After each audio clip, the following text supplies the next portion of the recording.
सकाळी आपण चतुश्लोकी चारी भागवत काय आहे त्या 4 श्लोकांचा चिंतन आपण त्या ठिकाणी केलं.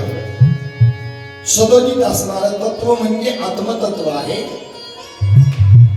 आपल्या शरीर रूपी उपाधीमध्ये आहे म्हणून त्याला आत आहे म्हणून त्याला आत्मा म्हणायचं, आणि बाहेर आहे मग त्याला म्हणून परमात्मा म्हणायचं. नाही तर आत्मा आणि परमात्मा दोन वेगळ्या गोष्टी नाही. आत्मा जसं घटाकाश का म्हणायचा, घटामध्ये घटरूपी उपाधी आली म्हणून घटाकाश. मठाकाश का म्हणायचं, मठरूपी उपाधीमुळे त्या आकाशाला पोकळीला मठाकाश नाव पडलं. नाही तर आकाशातून तिथून एक आणि सर्व व्यापक. दगडामध्ये सुद्धा आकाश आहे. ज्यार्थी दगडाचे 2 तुकडे होतात की नाही घन घातल्यानंतर, आकाश जर नसतं तर 2 तुकडे झाले असते का. म्हणून ब्रह्म समजून सांगताना आपल्या साधू संतांनी वायू आकाश जे व्यापक आहे ना त्याची उदाहरणं दिली. व्यापक उदाहरणं का दिली, दुसरं उदाहरण तेवढे व्यापक उदाहरण दुसरं नाही, परिपूर्ण नाही बरं का ते उदाहरण. आकाश किंवा वायू सुद्धा परिपूर्ण आहे का. संतांचं प्रेम कोणत्या प्रकारातले हे सांगण्याकरता उदाहरणच नाही मिळालं जगामध्ये. मग जवळचं कोणतं तरी घ्यायला पाहिजे म्हणून ते घेतलं. लेकुराचे हित वाहे माऊलीचे चित्त. का परिपूर्ण नाही बरं का दृष्टांत कोणताच परिपूर्ण नसतो, पण जवळचा असेल तो घ्यायचा. आईचं प्रेम इतरांच्या प्रेमापेक्षा आईचं प्रेम अत्युत्कट आहे, पण संतांच्या प्रेमापेक्षा अत्युत्कट नाही, त्याच्यापेक्षा लो लेवलचं आहे. पण मग आता उदाहरण द्यायला पाहिजे म्हणून आईचं प्रेमाचं उदाहरण दिलं. मला सांगा की जे तुकोबाराय आईचं उदाहरण देतात संतांचं प्रेम करून देण्याकरता, किंवा तुमचं मायबापे केवळ काशी, ही सगळी उदाहरणं देतात. हा परिपूर्ण सिद्धांत नाही. त्यांच्या दुसरी बाजू जी अभंगवाणीची त्याचा विचारच करत नाही. केवळ कोणाची आईची स्तुती करायची म्हणून बोलायचं नाही. संत वाङ्मय सत्य बोलायला सांगितले तुम्हाला, सत्यम परम धीमहि. ठीक आहे, त्यांच्याबद्दल उल्लेख आपण बोललंच पाहिजे. ज्या निमित्ताने कार्यक्रम आणि सोहळा आहे त्यांच्याबद्दल नाही बोलायचं का, बोललंच पाहिजे. पण किती तुम्ही सत्य बोलत नाही हे त्याचं उदाहरण आहे. शास्त्राला धरून नाही, संप्रदायपूर्वक नाही. तुकोबाराय त्या वेळेला हे वर्णन करताना ह्या ओव्या आहेत त्यांच्या. पण दुसरी बाजू जर पाहिली तर ती काय म्हणतात, असं सत्य सांगावं कोणाला बी, तोंडपूजेपणा नाही करावा. माता पिता बंधू बहिणी कोणी न पवती, तेच तुकोबाराय ना. माय बापे केवळ काशी तिने नवदावे देतासी, तेच तुकोबाराय ना. केले उपकार सांगू काय, बाप न करी गौण मध्ये टाकलं की नाही बापांना तुकोबारायांनी. अरे हे चुकीचं आहे असं नाही, पण हे जर 3रीतला अभ्यास असेल ना माय बापे केवळ काशी, तर 4थीतला अभ्यास आहे माता पिता बंधू बहिणी. 3री शिवाय 4थी नाही. बरोबर का मी काय बोलतोय त्याच्याकडे, 3री शिवाय 4थी नाही. मग 3रीचा अभ्यास फोडून टाकायचा आणि बाद करायचा असं म्हणायचं का नाही. माय बापे केवळ काशी 3रीचा अभ्यास आहे, आणि 4थीला गेल्यावर 3रीचा अभ्यास करणारा विद्यार्थी शहाणा म्हणायचं का. पहिलं वाक्य मी जबाबदारीने वापरले, 3री शिवाय 4थी नाही. पण 4थीत जाऊन 3रीचा अभ्यास करायचा का 3रीचा, यांचं 3री शिकवणं झालंय MA पर्यंत राव. सेकांदी गळ काढू आईवर आणि बापावर पैसे मिळतात तेवढं, बाकीचं काय घेणे यांना. सत्य सांगायचं, सत्यम परम धीमहि यांच्या स्वप्नात बी नाही. ज्या अर्थी आपण त्या गोष्टीचा मोबदला घेतो, कोणी किती मागू परवडत नसेल त्याने ठेवू नये, कोणी किती लाख मागावे परवडत नसेल त्याने ठेवू नये, पण घेणाऱ्याने मात्र त्याचा मोबदला त्यांना दिल्याशिवाय राहू नये, एवढंच म्हणणं आहे आमचं. प्रामाणिकपणाने आपण आपला व्यवसाय करावा. व्यवहारातले असो, व्यवहार प्रपंचातले नाही तर परमार्थातले असो. इथून पुढे तर कठीण आहे कलियुगाचं. पैसे देऊन सुद्धा तुम्हाला ती क्वालिटी मिळणार नाही. सगळीकडे बोंबाबोंब आहेत. मग कशाचे घेतले सांगा. जो मागेल त्याला ते तेवढं द्यावं, परंतु त्यांनी त्या आपल्या व्यवसायाची प्रामाणिक राहावं, नाहीतर बरोबर नाही. ध्यानात ठेवा. आपला विषय चालला होता की भूमिका आहे त्या अभंगांना, त्या ओव्यांना काय आहे भूमिका आहे. बालवाडी, पहिली, दुसरी, तिसरी, तिसरी, अंतःकरण मुक्तीच्या भूमिका आहे. जग अवघे देव आणि धनदाना पुत्र बंधू सोयरे पिशुने संविद्या सांगितलं. कधीतरी मेळ बसून द्यावा ना. मेळ बसून देण्याकरता महाराजाची नियुक्ती. इथं असं कसं म्हणलं, नर नारी बाळी अवघा नारायण असं कसं म्हणलं. हा देव नाशिवंत आणि पवित्र तो देव आणि पुण्यवंत असं कसं म्हणलं. असे प्रश्न पडले पाहिजेत ऐकणाऱ्याला, सांगणाऱ्याने त्याचं निरसन केलं पाहिजे. भूमिका आहे, कोणत्याही संत वाङ्मयाला भूमिका आहे. त्या भूमिकेनुसार त्या ठिकाणी त्यांनी ती उचलायचं आहे. जो ज्या भूमिकेमध्ये असेल त्यांनी तो उपदेश उचलायचा, त्यानुसार अनुसरण करायचं, तसं आचरण करायचं, तशी साधना करायची. जग सगळं देव आहे. तांदळातले खडे निवडता भात खायचा का, दात पडायला. जग देव आहे नाही, जगच नाही, अख्खं ब्रह्मच आहे. एक म्हण आहे आपल्याकडे मराठीमध्ये, पुराणातली वांगी पुराणात. ती कशी पडली सांगतो. एका ठिकाणी चातुर्मासामध्ये कथा चालू होती आणि चातुर्मासामध्ये वांगी खाऊ नयेत, वांग्याची भाजी, असं पौराणिकांनी कथेमधून सांगितलं. पुराण सांगताना संध्याकाळी जेवायच्या टायमिंगला यजमानांनी ऐकलेलं नव्हतं सुंदर अशी काटेरी वांगी.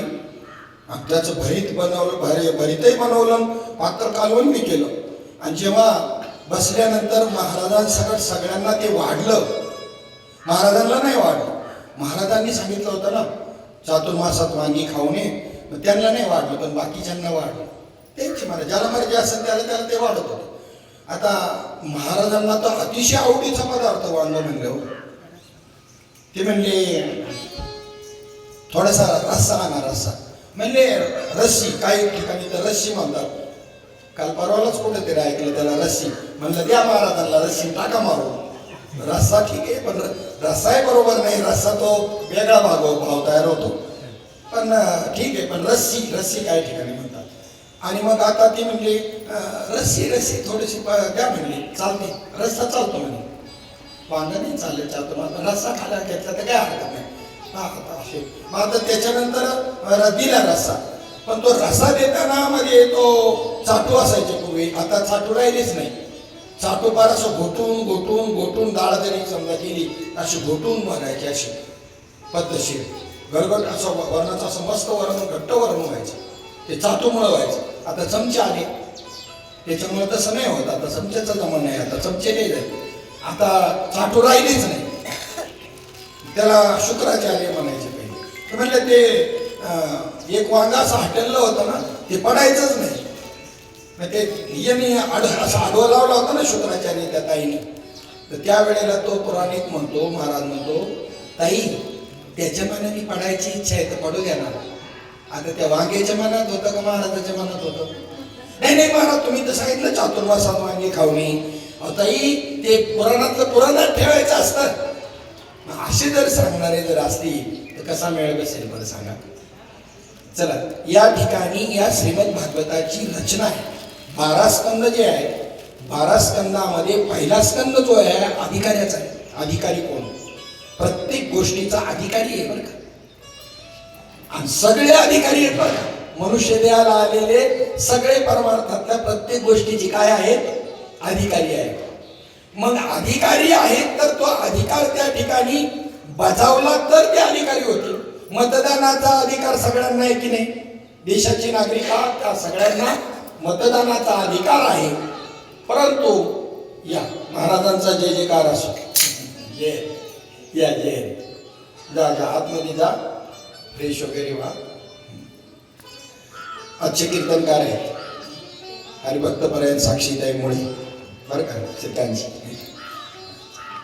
मग चला, काय चालला होता विषय? अधिकार, मतदानाचा अधिकार सगळ्यांना आहे. जोडून सुट्ट्या येऊ द्या 2-3 शनिवार रविवाराला. किती % मतदान होतं. आता सरकारच्या ध्यानात आल्यामुळे ते सुट्टीला ठेवत नाही. ते बी हुशार आहेत, अभ्यासू आहेत माणसं. निघाले गो गाडी करून पुढे बी फिरायला. आणि त्यातल्या त्यात सुशिक्षित, अशिक्षित नाही. ते तर मतदानाचा अधिकार अशिक्षित माणसं धर्म आहे आपला जसं काय असं बजावणार. आणि हे निघत त्या सुट्टीवर परत मग म्हणणार हे ते काय सरकारच बरोबर नाही, त्याला तो निर्णय पाळा काही, हे पुन्हा चर्चा करायला.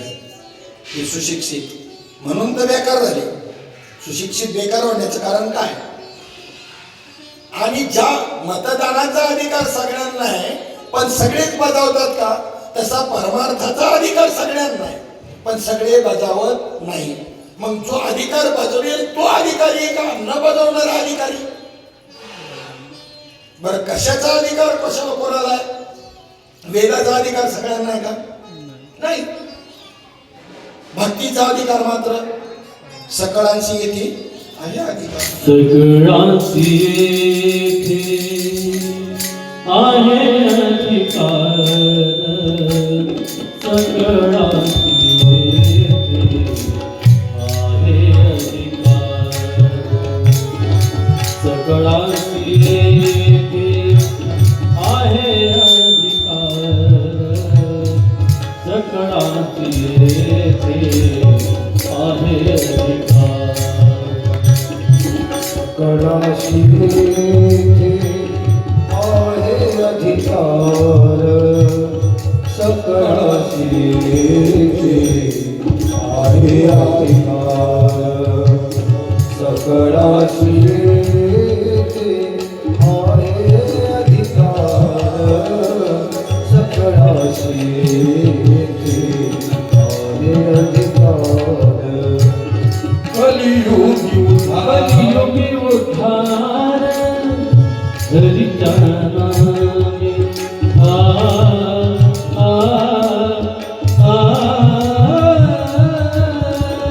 कलियुगी उद्धार हरीच्या नामे, कलियुगी उद्धार हरीच्या नामे, सकळांशी येथे आहे अधिकार, सकळांशी येथे आहे अधिकार, सकळांशी येथे आहे अधिकार, सकळांशी येथे आहे अधिकार.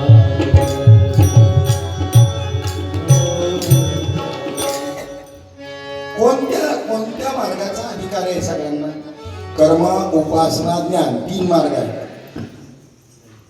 तुम्ही म्हणाले भक्ती शब्द नाही आला तर भक्ती उपासनेत धरला. भक्ती कशात धरला? 3च मार्ग आहे. कर्म, उपासना, ज्ञानमार्गी आले आणि हरिपाठी स्थिरावले सर्व मार्ग. नाथ महाराज म्हणतात 3च मार्ग आहेत साधनेमध्ये. एक कर्मयोग आहे, एक उपासना योग आहे आणि एक ज्ञानयोग आहे. ज्ञानयोगाचे अधिकारी, अधिकाराचा विषय चालला बरं का, सगळे नाही. आणि भक्तियोगाचे अधिकारी सगळे आहेत. हठयोगाचे अधिकारी तर खूपच दुर्मिळ. हठयोगाचे योग याग विधी जे म्हणलंय तर ते कोणत्या योगाच्या अर्थाने म्हणलंय? हठयोगाच्या दृष्टीने म्हणलेलं आहे. हठयोगाचे अधिकारी दुर्मिळ. त्याला ब्रह्मचर्य पाहिजे, त्याचे नियम संतुलित पाहिजे. फक्त ब्रह्मचारी संन्यासीच हठयोगाचे अधिकारी ठरतील. रस्तेच ठरू शकत नाही. योगाच्या भटा जे रिघालेगा सुभटा, तया दुःखाचा चिवाटा भागा आला. क्लेशोधिकतरस्तेषाम अव्यक्ता सक्तचेतसाम, अव्यक्ता हि गतिर्दुःखम देहवद्भिर वाप्यते. योगाचा आता पहा, योगाचा हठयोगाचा अधिकार नाही काय, वाक्य योगाचा नाही, भक्ती योगाचा अधिकार, ज्ञानयोगाचा अधिकार बी सगळ्यांना, पण भक्ती योगाचा अधिकार सगळ्यांना. तुम्हाला याचा अर्थ कर्मयोगाचा मला काही गरज नाही असं नाही. कोणत्याही योगातून तुमची सुरुवात परमार्थाला होऊ शकते 3 पैकी, परंतु 3 मार्ग एकाच साधकाला अवलंबावे लागतात साधनेमध्ये. तुम्ही सुरुवात कर्मयोगातून झाली असेल एखाद्याची तरी त्याला ज्ञानमार्ग समजूनच घ्यावा लागेल. एखाद्याची डायरेक्ट ज्ञानमार्गाने सुरुवात झाली असेल तरीही त्याला भक्ती तो उपासना मार्ग समजून घ्यावाच लागेल. कोणाची उपासनेतून सुरुवात झालेली असेल तरी त्याला ज्ञान मार्गाने कर्मयोग समजून घ्यावाच लागेल. तिन्ही बी तेवढेच इम्पॉर्टंट आहे. कोणाची कुठून सुरुवात होईल सांगता येणार नाही. एखाद्याची कर्मयोगातून सुरुवात होईल आणि निष्कामपणे तो कर्मयोग आचरला तर त्याला ज्ञानयोगाची प्राप्ती होईल. ज्ञानाशिवाय मोक्षच नाही. परंतु ज्ञानाचे आम्ही अधिकारी नाही, ती सूक्ष्म आहे. म्हणून भक्ती योग काय करतो, तुम्हाला भक्ती करून भक्ती योगातून तुम्ही ज्ञानाचे अधिकारी ठरता आणि मग मोक्ष प्राप्त होतो. आलं का लक्षात? भक्ती योगातून काय होतं, तुम्ही भक्ती योग ज्ञानाचा अधिकारी बनवतो. तुम्हाला आधी अधिकारी ज्ञानाचा नाहीये. भक्ती योगाचे अधिकारी देख मनुष्य जात सकळ, सकळ धरले बघा, सकळ परमार्थ करणारे न करणारे सकळ. तिन्ही गुणातला कोणताही असला तरी सकळ झाले. देख मनुष्य जात सकळ हे स्वभावता भजनशील. स्वभावताच जन्माला आल्यापासून, गर्भात असताना पासूनच.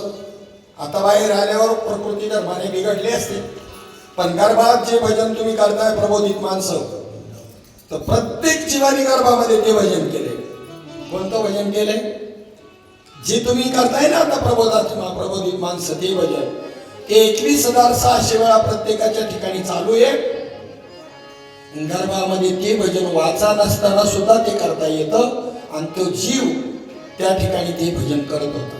भगवंताचं ते भजन करत, ती कुणीच करत नाही बाहेर. हे भजन तिथं करता येईल का? कारण वाचाच नाही. वाचाच नाही ना, तर भजन कसं करणार? ज्याला तुम्ही भजन म्हणताय, जग भजन म्हणताय गुणवर्णनाचं, ते तिथे करता येईल कसं? बरं, ते झालं. गर्भामध्ये ती वाचा नाही म्हणून करता येत नाही, आणि मरणाच्या वेळेला अगोदर देहातून प्राण जाताना आधी वाचा जाते का प्राण जातो? तुमच्या जळगाव मुक्ताईनगर तुमच्या भागात काय आहे? आमच्याकडे जुन्नरचं सांगतो तुम्हाला किंवा इकडचं सांगतो. काय तुमच्याकडे आधी काय जातं माणूस मरताना? पंडितजी वाचाच जाते. बरं, बुलढाण्याकडं वाचाच जाते. इकडे तर बाकीचं आपल्याला माहिती, बहुतेक ठिकाणी माहिती म्हणून आता तुम्ही उपस्थित आहे म्हणून तुम्हाला विचारलं. जालन्याकडे काय? ती गेली आता तिकडे. लेख आली म्हणल्यानंतर गेलीच आहे तिकडे. भेटली नाही बरेच दिवस ना लेख. आता का 4-5 दिवस झाले ना भेटली नाही लेख. त्यांना विचारलं असतं जरा. कुठेही जा, अगोदर आधी जाते वाचा. महात्म्याच्या मुखातलं वचन आहे, आधी जाते वाचा मग जातो प्राण, मग कैचा म्हणे लगा राम राम. कधी प्रश्नच पडला नाही बेबीच्या गटापासून आरडू मेली भजन करून. हा प्रश्न पडला का? कारण अंतकालीचे मामेव स्मरण मुक्ता कलेवरम, हे सगळ्यांना माहिती. अंतकाळी ज्याच्या नामाले मुखा, आणि तोच सरता होतो परमार्थामध्ये. मग आधी वाचा जाते मग प्राण जातो, मग रामराम म्हणणार कसं? असा प्रश्न विचारला पाहिजे गुरुला. जे वाचीचे मंत्राचे अभ्यास सांगणारे त्यांना हा प्रश्न पडला पाहिजे की मग कसं काय व्हायचं? तर जे भजन चालू होतं ना गर्भामध्ये, तेच भजन शेवटच्या क्षणाला प्राण जरी गेला, कधी वाचा जरी गेली, तरी प्राणाने भजन करता येतं. प्राण आहे त्याचीच गती, बाकीच्यांची गती नाही. अधिकारी सगळे आहेत, पण ज्याने तो अधिकार बजावला त्याला विशेषत्वाने अधिकारी हे नाव आहे. 6व्या अध्यायामध्ये माऊली ज्ञानोबारायांनी योगाच्या संबंधाने जे माऊली ज्ञानोबाराय म्हणतात की योगयाग विधी येणे सिद्धी वायाची उपाधी दंभ धर्म. पण 6व्या अध्यायामध्ये हा हठयोग नाही, आसन करा मांडायचं हे सगळं जरी सांगितलं तरी आसनच सांगितलंय, बाकीच्या हठयोगातल्या प्रक्रिया नाही सांगितलेल्या. पण तरी सुद्धा त्या ठिकाणी ते म्हणतात की बाऊ केला लोकांनी. बाऊ ह्या अधिकार या शब्दाचा, अधिकारी अधिकार या शब्दाचा काही ठराविक धर्म मार्तंडांनी त्याला अधिकार पाहिजे, कोणतंही काम नाही ते, यांची पोटं जळत नव्हती ना, त्याच्यामुळं माऊली ज्ञानोबारायांना म्हणावं लागलं 6व्याची काय तर केनी असे. आणि ते श्रीपाद बाबा त्याच शब्दाला उद्देशून म्हणायचे, सांगा तुमच्या बाजूची ह्या बाजूची गल्ली लायक आणि ह्या बाजूची नालायक असं कुठं आहे काय? बरं, अधिकार कोणाचा पाहायचा म्हणले? आत्मा तर सगळ्यांचा एक आहे. आत्म्याचा अधिकार पाहायचा तर सगळेच नालायक, आणि देवाचा पाहायचा तर सगळ्यांचा देव. दुर्गंधी अमंगळ तिचा वांदा, कोणाचा अधिकार पाहायचा? जी भूमिका माऊली ज्ञानोबरायांची तीच भूमिका आहे महात्म्याची, काहीच फरक नाही. माऊली ज्ञानोबरायांचाच अवतार होता. म्हणून तर 22व्या वर्षी माऊली ज्ञानोबरायांनी समाधी घेतली आणि 100 वर्षाचं आयुष्य कलियुगामध्ये निर्धारित केलं. आता जगत नाही तो आपला आपल्या हाताने आपण मरण ओढवले आपलं, पण कलियुगातलं असं निश्चित केलेलं. तर 100 मधून 22 गेल्यावर खाली किती राहता तो? 78. जेवढं वर्षच जगले त्याच्या पुढे एकही दिवस नाही. महात्मा तेवढेच वर्ष कार्य केलं. का तर माऊली ज्ञानोबरायांचं कार्य पूर्ण करण्याकरता कसे परफेक्ट बसते आयुष्यात गणित पा ते आलेले असल्यामुळं तेवढं वर्षामध्ये माऊली ज्ञानोबरायांचं कार्य पुढे त्या ठिकाणी चालू करून किती पिढ्यांची तरतूद केली या ज्ञानाच्या परंपरेमध्ये माहिती आहे तुम्हाला? 750 वर्ष गेली होऊन तरी माऊली ज्ञानोबरायांचं कार्य जसं इथपर्यंत विस्तारित झालं. या महात्म्याने या पद्धतीनं आता ज्या 170 अधिकाऱ्यांना अधिकार देऊन कार्यरत केलं आणि त्यांच्या माध्यमातून ही चेन पुढे जी चालू आहे, तर जेवढं माऊली ज्ञानोबरायांचं 750 वर्षानंतर कार्य चालू आहे आणि नाव आहे तेवढंच कार्य आणि नाव ह्या महात्म्याचं राहणार आहे, हे लक्षात घ्या. काय युक्ती आहे कार्य करण्याची? एकट्याने करत बसण्यापेक्षा 170 लोकांना हा विनियोग करण्याचा अधिकार दिला. काय युक्ती आहे बा? तुका म्हणे नो युक्तीची आखोली म्हणून ठेविली पाहिजे. मग माऊली ज्ञानोबरायांनी सावियाची काय इथं केली असे असं म्हणल्याबरोबर हे बरेच झालं नाही पोटभऱ्यांना. माऊली म्हणतात अधिकार पाहिजे, अधिकार पाहिजे. त्या अधिकाराचा भाव करून टाकला. मग अधिकार नाही पाहिजे असं म्हणायचे का माऊलींना? बघा आमची बुद्धी. माऊलींनी म्हटलंय सावियाची, म्हणजे इथे काय लायकीच्या खाणी आहेत का? असा सावियाच्या केनीचा अर्थ आहे बरं का. लायकीच्या काय खाणी आहेत का? हीच वाक्य त्यांच्या मुखातून यायचं. माऊली ज्ञानोबरायांनी सावियाची काय येते केनी असे म्हणजे अधिकाराच्या काय खाणी आहेत का असं म्हणलंय. मग लगेच आपण म्हणणार अधिकाराची काय गरज नाही. माऊली म्हणले तसं नाही. अधिकाराचा लय स्तोम वाजवलाय ना, तेवढ्या पुरतच माझं वाक्य आहे, अधिकार पाहिजेच. कोणाकरता काय म्हणणे हे कळलं पाहिजे ना. कोणाकरता काय म्हणणे हे कळलं पाहिजे की नाही. हे म्हणणं कोणाकरता होतं माऊली ज्ञानोबरायांचं? ही भूमिका कोणाकरता होती? ज्या धर्ममार्तंडांनी स्तोम वाजवलं होतं त्यांच्याकरता ते वाक्य आहे, सावियाची काय त्यांनी असेल. आणि सगळे सर्रास समजायला लागले, दूर राहिले. म्हणजे ते अधिकार लागतो त्याला, आपल्याला नाही जमायचं बघ. हा उद्देश असतो का शिक्षकाचा? त्या शिक्षकाला सगळ्या विद्यार्थ्यांमध्ये, त्या मुलांमध्ये राष्ट्रपती दिसला पाहिजे, पंतप्रधान दिसला पाहिजे. शाळेत प्रवेश घेताना जर म्हणले हे सोपं नाही डॉक्टर होणं, मग आधीच हाऊस, त्यात पडला पाऊस, गल्लीत झाला चिखल, कशाला जायचं दूर, इथेच आपलं पंढरपूरला कधी नाही येणारे म्हणतात. बाबा तिकडे पंढरपूरला जायला सांगितलं. अरे आम्हाला विचार, त्यांचं बाहेर बाबा ते सांगितलं ना, ज्यांच्या जन्मतारखेचा मेळ बसत नाही महात्म्याच्या याच्याशी, आणि ते सांगायला त्यांनी बोलावं. त्यांनी काय बाबांच्याबद्दल सांगावं? जन्मतारखेचा मेळ त्यांच्या याच्याशी बसानी यांचा. आणि बाबाने कुठं जायला सांगितलं? बाबाने स्वतः आचरून दाखवले. आळंदी पंढरपूरची वारी हे तुम्हाला माहित नाही म्हणावं. काही बी बोलू नये, जबाबदार माणसांनी तर अजिबात बोलू नये. मग माऊली ज्ञानोबरायांनी ही भूमिका जाणून त्यांचं तोंड धर्ममार्तंडाचं ठेचण्याकरता ते वाक्य वापरलं. पण पुढे जाऊन आमच्यासारख्यांना साध्या भोळ्या बापड्यांना आमचा नाही व अधिकार मग नको करायला, असं व्हायला नको म्हणून पुढे काय म्हणलेलं आहे? अधिकार पाहिजेच. आणि तो अधिकारी कोण आहे त्याचा लय पाऊ केला आहे लोकांनी. मी सांगतो, काही घाबरू नका, एवढा काही विशेष नाही. अधिकार पाहिजे, अधिकार पाहिजे. नावे कजरी विरक्तो झाला देह धर्मिनी येतो, तरी तोच येत मनितला अधिकारी या. अशा भूमिका समजून घेऊन ग्रंथ वाचा, कल्याण होईल. आणि भूमिका नाही समजली ते इथं कसं असं म्हणलं, तिथं कसं तसं म्हणलं, मेला त्याच्यातच. एकटेच नुसार तुम्हाला MA करायचंय ना, पहिली दुसरी तिसरी. अरे रामकृष्ण अरे सुद्धा साधन तसंच आहे. तसंच आहे रामकृष्ण हरी ही सुरुवातीचं साधन पण ठरू शकतं. मी निश्चितात्मक बोलत नाही, ते तुमच्यावर अवलंबून आहे. निश्चितात्मक का बोलत नाही तर हे सुरुवातीचं साधन ठरू शकतं, अगर अंतिमही साधन ठरू शकतं. ज्याला आमब्रह्मास्मी मिळालं त्यांनी बी जरा सुधरून बोलावं. भाग्यवान आहेस तू, पण दुसऱ्याच्या साधनाचा गोंधळ करू नको, दुसऱ्याच्या वृत्तीचा भेद करू नको. त्याचं तेवढं पुण्य नाही, तुला महावाक्य मिळणं इतकं पुण्य आहे तुझं. आणि ते जमा झाले रामकृष्ण हरी म्हणतच जमा झाले, हे बी डोक्यात असू दे जरा. काय म्हणत जमा झाले ते, काय म्हणत जमा झाले? पंढरपूरची वारी जीवनमुक्ताला कोणतीच वारी करायची गरज नाही, कोणतीच वारी करायची गरज नाही. त्याची वारी रात्रंदिवस चालू आहे, रात्रंदिवस, क्षणाक्षणाला, 6 महिन्याची वर्षाची नाही. पण तरी सुद्धा कोणाच्या तरी भूमिका, कोणाकरता तरी भूमिका उचललेली आहे संतांनी,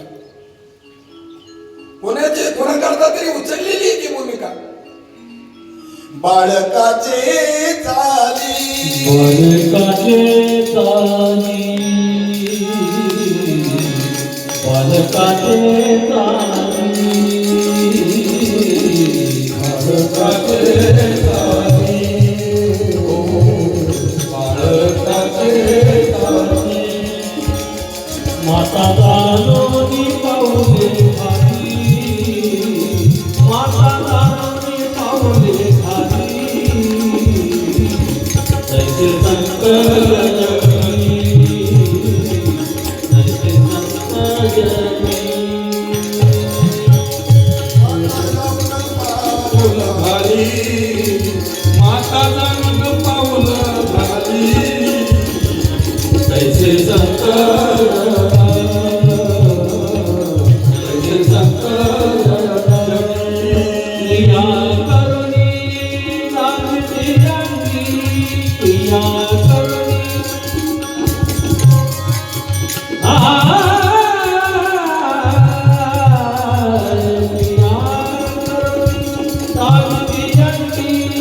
प्रिया करुणी नामची अंगी, प्रिया करुणी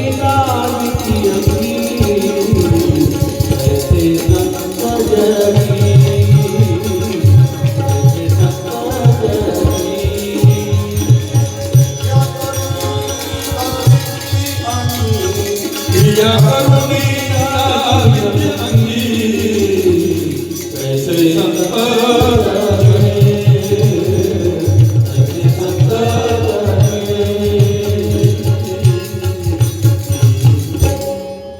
अधिकाऱ्यावर जबाबदारी आहे, बाकीच्यांचं चुकलं तरी चालेल. यद्यदाचरती श्रेष्ठो तत्तद्देवेतरो जना. एक वडील जे जे करती तया नाम धर्म ठेविती. एरतेची अनुष्ठिती सामान्य सकळ. सामान्य कसे कोणाचं अनुसरण करणार? श्रेष्ठांचं अनुकरण करणार. मी म्हणतो त्याच्या परमार्थाशी काही संबंध आहे का नाही तो आपण बाजूला ठेवू. पंढरपूरला जाण्याचा, वारीचा, ज्याचं त्याचं मत, त्यांचं मत नसन जायचं त्यांनी नाही जावं. मला सांगा, गंधही नाही लावायची गरज, काहीच करायची गरज नाही, काहीच नाही करायची गरज. परंतु जेव्हा तुमची मुलं, त्याच्यानंतर नातवंड, पतवंड, यांना तुम्ही काय संस्कार देणार आहे हे मी त्या अधिकाऱ्यांना विचारतो. याची काहीच गरज नाही ना, या वारीची, याची, कशाचीच ना, कांदाची काही गरज नाही. तसं त्याचा काही संबंध नाही साधनेशी, काही गरज नाही. गंध लावलाच असला पाहिजे, लावलाच पाहिजे असं काही नाही. मी तर म्हणून माळे असलीच पाहिजे असंही काही नाही. काय त्याच्यामध्ये एवढं आम्ही काय हरकत नाही. तू ब्रह्म पहिलाच आहे ना, ब्रह्माला कशाला माळ लागते? ब्रह्माला काहीच लागत नाही याच्यातलं. ब्रह्म सामान्य का ब्रह्म? परंतु ह्यांचं काय, पुढं पुढं पुढं पुढं तुझं त्या आमब्रह्मास्मी राहणार नाही रे. गंध लावला तरच राहील. आणि पोरांनी घरातल्या तुमचंच उचलणार आहे. तुम्हीच रिमोट घेऊन टीव्ही पुढे बसल्यानंतर ते हरिपाठ करणार आहेत का पोरं, नातवंड? आम्ही करतोय तरी तुम्ही करा ना. आम्ही करतोय तरी तुम्ही करणार. आम्ही नाही केलं उदाहरणच. जरा जबाबदारी आहे. रामकृष्ण हरी एक तर पहिलं साधन आहे आणि एक तर दुसऱ्या दृष्टीनं अंतिम आहे. की माझं विचार कारण माझा निश्चय नाही झालेला पहिले का अंतिम आहे ते म्हणून सांगतो. पहिलं या दृष्टीनं की निष्कामपणे वाचीचा मंत्र जप करत गेल्यानंतर जी पुण्याई तयार होती त्याने साधू भेटतो आणि साधूकडून महावाक्याचा बोध होतो, आत्मसाक्षात्कार होतो. काहीच न करता नाही साधू भेटू शकत नाही काहीच न करता. तुम्हाला स्मरण नाही तुम्ही ह्या देहाला आल्यापासूनच कळायला लागल्यापासूनच म्हणताय हर काय आपल्याकडे संस्कार नव्हते काय नव्हते तरी बी श्रीपाद बाबांनी कृपा केली. एवढा येडा नाही श्रीपाद बाबा. राहटी जगाची तशी आहे, संतांची आहे, परंपरेची आहे, त्याच पद्धतीने कृपा केली तुमच्यावर. तुम्हाला स्मरण नाही मागच्या जन्माचं, त्याच्या अगोदरचं. ध्यानामध्ये घ्या. मग त्या ठिकाणी अंतिम साधन सुद्धा म्हणलं ना मी. हे का म्हटलं की प्रबोधाच्या नंतर तुम्हाला प्रबोधाचा जप करायला सांगितलाय. प्रश्न विचारतो, नळ्या फुकीत असतील तर, आणि त्याचा तर पूर्णपणे महात्म्याच्याच मुखातलं वाक्य, संत पुरावे तर भरपूर आहेत, पण त्यांच्या मुखातलं वाक्य की दासबोधामध्ये पुरावा दिलाय महावाक्याचा. नाही तसं नाही, मला पहिले चूक माझी कायम चुकते आणि तुम्ही अजून चुकू नका त्याच्यामध्ये. पुढचं सांगतो म्हणजे मग आठवलं तर पहा. परी त्याचा जप नाही बोलिला, त्याचा विचारच केला पाहिजे साधके, अशा 3 तुका पुढच्या होत्या. मग त्याच्या अगोदरचं काय आहे ते बघा. महावाक्याचा विचार बघा, त्याचा जप नाही बोलिला. विचार शब्द नाही, दुसरा शब्द आहे काहीतरी, कारण विचार शब्द पुन्हा पुढे येतोय. हा बरोबर, उपदेश. महावाक्याचा उपदेश भला, त्याचा जप नाही बोलिला, त्याचा विचारच केला पाहिजे साधके. मग आता जर काय पाठ उठून जपता तुम्ही, मला काही कळतच नाही.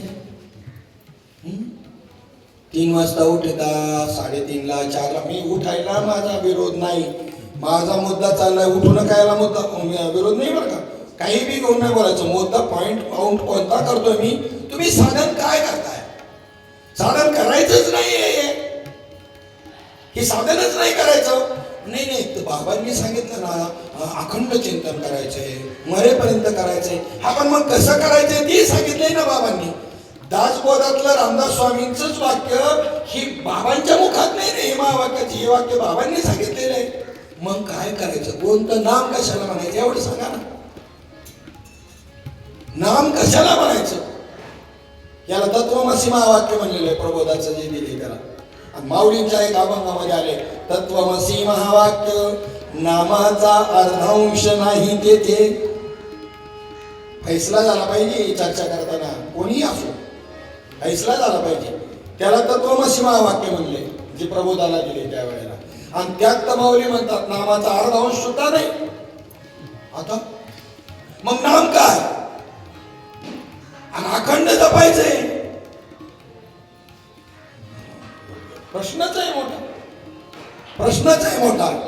काही नाही. संत वाङ्मय जर नीट पाहिलं, सद्गुरूनं सांगितलेल्या वाक्याचं जर चिंतन केलं, त्याचं चिंतन करून फैसला होत असतो. चिंतन म्हणजे सांगितलेल्या वाक्यांचं, नामाचं बोधाचं बी नाही म्हणत मी. जे मार्गदर्शन, त्या मार्गदर्शनाच्याच विचारामध्ये तुम्हाला ते सूत्र साधून जाणार. काय करायचंय, अखंड चिंतन करायचंय ना, अखंड चिंतन करायचंय. पण ते कोणत्या धारणेतून करायचंय, जपाच्या माध्यमामधून नाही करायचं. कारण तुम्हाला सांगू का, हीच मूळ माया आहे. प्रबोधाचं साधनच मूळ माया आहे. पहिलं स्फुरणच ते झालं ब्रह्माच्या ठिकाणी, पहिलं स्फुरण ते झालं. तिकडून ब्रह्माकडून इकडे निघालं ना साधक दशेकडून साधन इकडं, तर पहिलं स्फुरण ते झालेलं आहे. आणि आता इकडून जाताना काय करावं लागल, इकडून जाताना तिथपर्यंत गेलं त्या स्फुरणापर्यंत, प्रबोधाच्या साधनेपर्यंत. आणि त्याला तर मूळ माया म्हणलं. पहिलं स्फुरण जे ठरलं, मूळ मायाचा अभ्यास चालला ना, त्याच्यामुळे संप्रदायामध्ये कंडिशन अतिशय बिकट झाली. ते त्याचाच परिणाम आहे. आज संप्रदायाची कंडिशन आहे ना आपल्या, हा थैमान त्या मूळ मायेने घातलाय. त्याचा अभ्यास करायचा आहे काय तुम्हाला. ते प्रबोध देताना सांगितलं की शमदम साधन आहे. काय ते शमदम साधन. शमदम म्हणजे काय, अंतःकरणामध्ये विचार विकार विकल्प संकल्प जर आले तर ते थांबवण्याकरता तुमच्या श्वासावर अनुसंधान करा. ते मी आहे प्रबोधाच्या नामाचा अर्थ. त्यामुळे काय होईल,